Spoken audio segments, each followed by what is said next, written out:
रिमझिम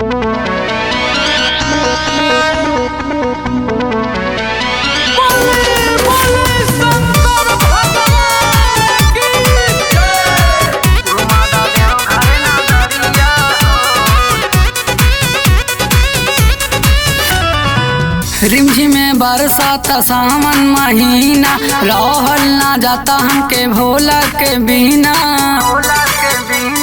ये चीज सुनी ना। रिमझिम में बरसात सावन महीना, रहल ना जाला हमके भोला के बिना। ले आधा गेरुआ रंग के सड़िया सड़िया हो, ऐसा भोले के दर्शन कर घुमा दा देव घर नगरिया हो। ऐसा भोला के दर्शन कर घुमा दा खैला बस हरिया हो।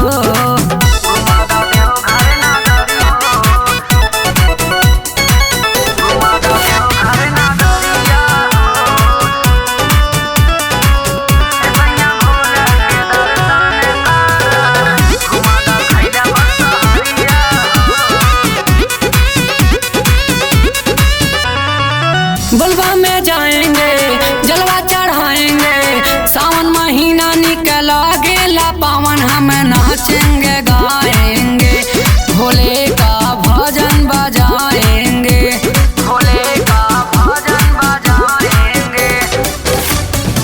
बलवा में जाएंगे जलवा चढ़ाएंगे, सावन महीना निकला गेला पावन, हम नाचेंगे गाएंगे भोले का भजन बजाएंगे। बलवा में जाता पूरा गौआ हो, हा गौआ हो, ये सैया भोला के दर्शन कर घुमा दा देव घर नगरिया हो। ये पिया भोला के दर्शन कर घुमा दा देव घर नगरिया हो।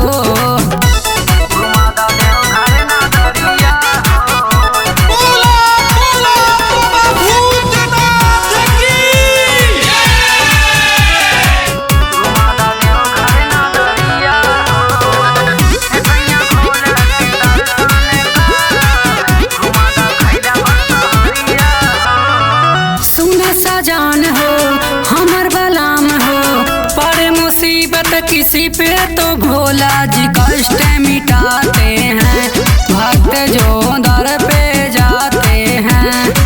ये चीज सुना तनी ना, मान ली बात हमार।